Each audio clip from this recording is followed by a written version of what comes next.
오는 12월 8일 전설적인 락그룹 U2의 내한 공연이 예정돼 있습니다. 네, 우리나라에도 많은 팬들이 있는데 무엇보다 U2의 리더 보노의 신앙과 삶이 많은 기독교인들에게 알려져 있죠. 오늘은 성결대학교 윤영은 교수 모시고 이와 관련해서 이야기 나눠보겠습니다. 교수님 안녕하세요. 예, 안녕하세요. 예. 네.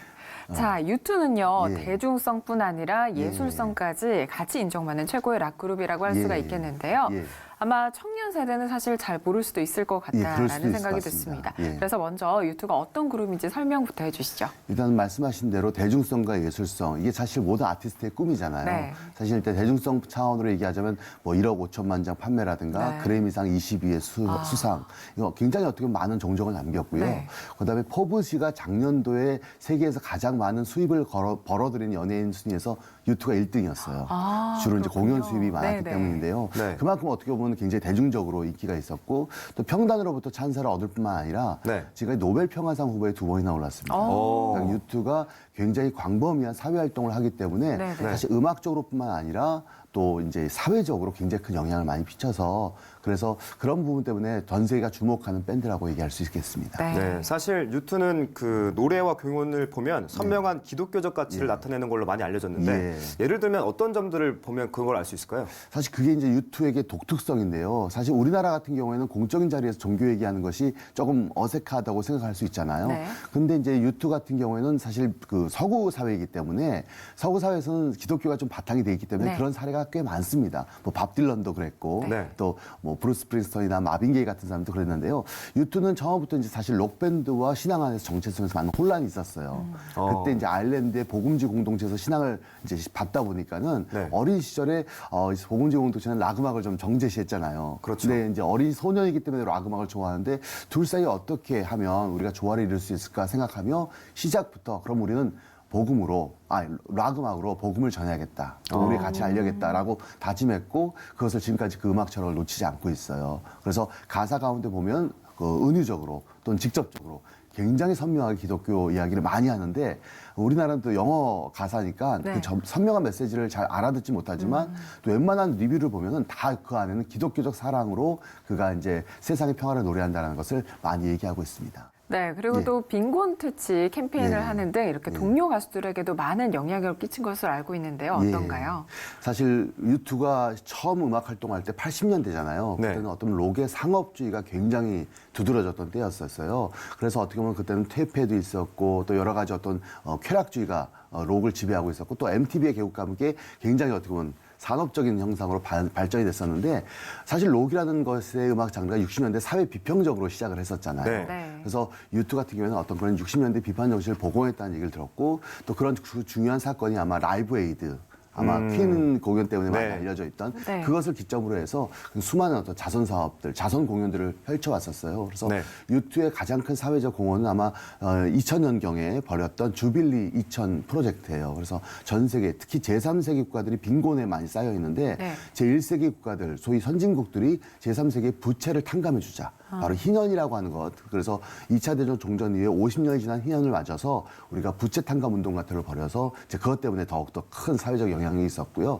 그 위에 뭐 후배 가수인 콜드플레이라든가 또 많은 아티스트들이 루투처럼 네. 어떻게 보면 음악적인 목표뿐만 아니라 자기의 어떤 사회적 명성을 세상을 향한 공헌을 해야 되겠다라고 하는 많은 영향을 끼쳤죠. 네. 또 크리스찬 음악에도 영향이 굉장히 큽니다. 그래서 소위 오늘날의 모던 월십이라고 부르는 거의 대부분의 월십 리더나 아티스트는 다 U2에게 영향을 받았어요. 그래서 2008년 경으로 알고 있는데 네. 그때 이제 크리스찬들이 모여서 U2에 대한 헌정 앨범도 발매하고 또 지금까지도 매트 레드만이라든가 팀 휴스라든가 이런 아티스트가 자기의 롤 모델로 U2를 꼽고 있습니다. 네, U2의 영향력까지 좀 알게 됐는데 사실 우리나라에서도 많은 연예인들이 크리스천임을 고백하고 또 믿음의 생활을 하고 있는 걸로 알고 있는데 사실 이 부분이 그렇게 뭐 쉬운 부분은 아니잖아요. 이건 어떻게 해석해야 될까요? 사실 어떻게 보면 크리스찬 아티스트의 기준이 그러니까 노래를 하는 아티스트이지만 종교가 크리스찬이다 이렇게 정의할 수는 없습니다. 네. 사실 자기의 음악 가운데 자기의 또 작품 가운데 기독교적 가치관을 표출하느냐 이것이 중요한데요. 네. 사실 그런 부분 가운데서 또 최근에는 굉장히 두드러진 사람들이 많이 나타나고 있어요. 예를 들어서 BY의 Forever 같은 경우에는 아마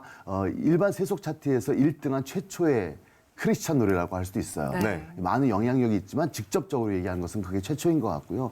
또 그 외에도 뭐 심수봉 씨라든가 또 시언이라든가 네. 나얼 씨라든가 이런 분들이 아마 자기의 신앙을 노래로 음악으로 또 예술로 잘 녹아내고 있다고 생각합니다. 네, 그래서 자연스럽게 이런 기독교적인 문화 가치들이 예. 대중문화에 녹여든다라고 좀 볼 수가 있는데 예. 그리고 또 3, 4년 전이었나요? 예. 이 보노가 유지 피터스 목사님과 예. 시편에 대한 내용을 이야기하는 영상이 나와서 화제가 됐었는데요. 예. 네, 그 부분에 많은 대해서 분들이 이야기해 주시죠. 봤었는데 또 특히 시편이라는 것은 이제 유튜브의 보노에게는 굉장히 중요한 성경책이었어요. 네. 초창기부터 시편을 많이 묵상했고 보통 시편을 경축, 송축으로 알려져 있지만 보노는 시편 가운데서 행간을 좀 읽으면서 시편은 어떤 저자의 울분과 네. 탄식과 의문과 사실 어떻게 보면 그런 어떤 의문의 차원에서 이제 보노는 깊숙이 성경을 읽게 된 거예요.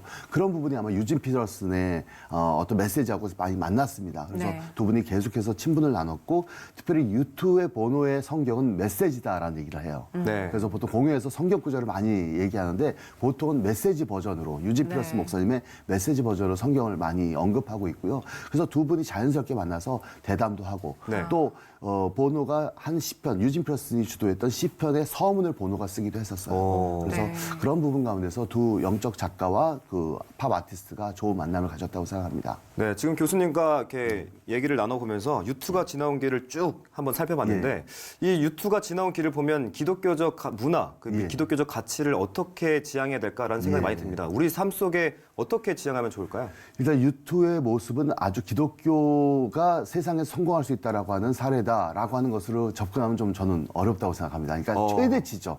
사실 그렇게 성공한 것은 유투가 운이 좀 좋았다고 볼 수도 있고요. 네. 또 스스로도 밝히지만 모두가 이렇게 열심히 하고 신앙 얘기를 하면 성공할 수 있다는 것은 아니에요. 다만 처음부터 음악 철학을 놓지 않았다라는 것이죠. 그렇게 하고 꾸준히 자기 색깔을 가졌는데 당시 말씀드렸다시피 80년대는 모든 것이 이제 헤도니즘과 상업주의가 주도할 때 오히려 유투의 색깔은 오히려 그 당시에 독특했던 거예요. 아, 오히려 유투 같은 음악을 한다는 것 자체가 그 당시에는 굉장히 특별했고 네. 사람들의 주목을 받게 됐고 네. 또 거기에 이제 음악적인 내공이죠.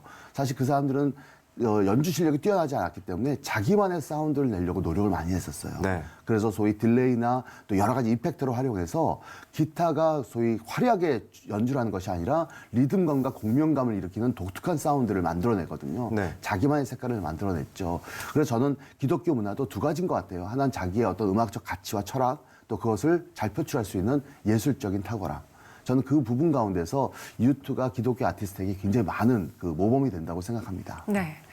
화려한 수상 경력도 있고 뭐 네. 명성과 부 이 두 가지 네. 모두를 다 누리고 있다라고 해도 예. 과언이 아닐 텐데요. 그런데 또 이런 세속적인 성공보다 더 네. 중요한 걸 알고 있었다라고 봐야겠죠. 그렇습니다. 예. 그리고 또 어떻게 보면은 유투 같은 경우에는 모든 부분을 상업기관하고 연관을 시키지 않습니다. 지금까지 한 번도 상업적인 코머셜에 나온 적이 없었어요. 네. 그리고 또 한 번은 포드 자동차가 유투의 아주 명곡인데 Where the Street Has No Name이라는 그 인트로 부분을 네. 광고에 쓰려고 했었어요. 네네. 2,700만 불. 어. 에 제안을 했었는데 유투는 이제 단원자에 거절합니다. 어. 왜냐하면 그 노래가 하나님 나라의 어떤 이상을 노래한 노래인데 사람들이 그 노래를 들을 때 네. 이거 포드 노래다, 포드 광고다 이렇게 네. 들리는 것이 자기는 싫었다는 거예요. 또 그래서 내한 공연이 힘들었습니다.